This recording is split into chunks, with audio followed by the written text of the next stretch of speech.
Now that we know there is water on Mars, what is it like to be on Mars? So let's get into it.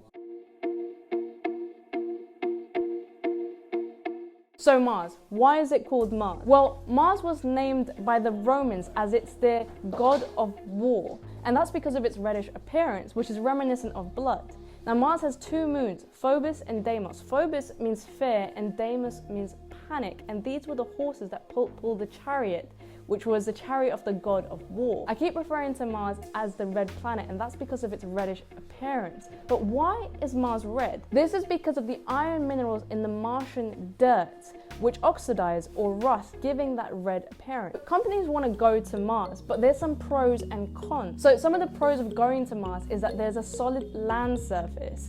There's also ice and water, and there's an atmosphere. So some of these things are very similar to Earth, but what are the cons? Well, some of the cons is, at the moment, there's no known life on Mars, and it's dry and it can be very cold. Plus, the rocky and dusty terrain makes it quite hard to actually build on, but there is a way. Now bear in mind, Mars has plentiful resources, more than just ice and water. For example, deuterium. Mars is rich in something called deuterium, a hydrogen isotope with 1 proton and 1 neutron, and it is 5 times more common on Mars than on Earth. Mars also has plenty of sunlight, which can be harnessed for clean, renewable energy. We would be able to generate a rich power base using solar power from sunlight and deuterium for the fusion reactors. So fusion energy has many benefits. So for example, no greenhouse gas production. It can actually be quite abundant, and there's no radioactive waste. Plus, there's no risk of a meltdown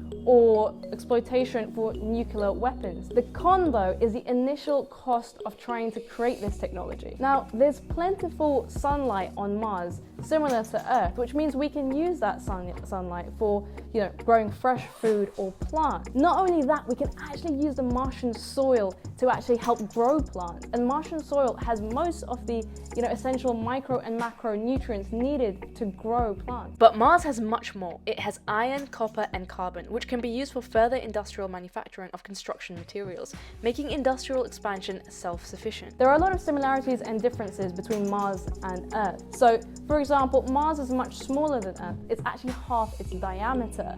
But if you take all the land surface of Earth, it's pretty much the same area that would be of Mars. Mars has 2 polar ice caps, but much ice and water are underground. All the rocks and minerals identified on Mars are also found on Earth.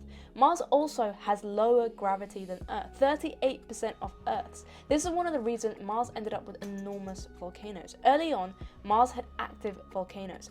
Mars doesn't have tectonic plates that move over hotspots like in Hawaii, so instead of getting a chain of volcanoes, you could keep building one huge one, and the low gravity could push magma to greater heights. Okay, so now we know what being on Mars' surface looks like. What would it feel like to actually be there? The temperature on Mars can get as high as 70 degrees Fahrenheit or 20 degrees Celsius, and as cold as minus 225 degrees Fahrenheit or minus 153 degrees Celsius. So it can actually get a lot colder than on Earth. So if you were to stand on Mars on the equator at noon, then it would actually feel like spring on your feet, so about 24 degrees Celsius, and winter on your head, so about 0 degrees Celsius. And that's because the heat from sunlight escapes very quickly due to the thin atmosphere. The wind on Mars is strong enough to create dust storms, but not that strong. The winds in the strongest Martian storms top out at about 60 miles per hour, less than half the speed of hurricane force winds on Earth. So Mars' atmosphere is mostly made up of carbon dioxide, nitrogen, and argon gases, which means that this sparse atmosphere doesn't really offer much protection from meteorites, asteroids, and comets. Mars once had a similar atmosphere to Earth, but then something called sputtering happened. And now sputtering is where solar wind strips off the atmosphere over time. And this is why the atmosphere is quite thin. Thank you guys for watching. Check out my previous video where I go through the past missions that have gone to Mars and what we've learned from them.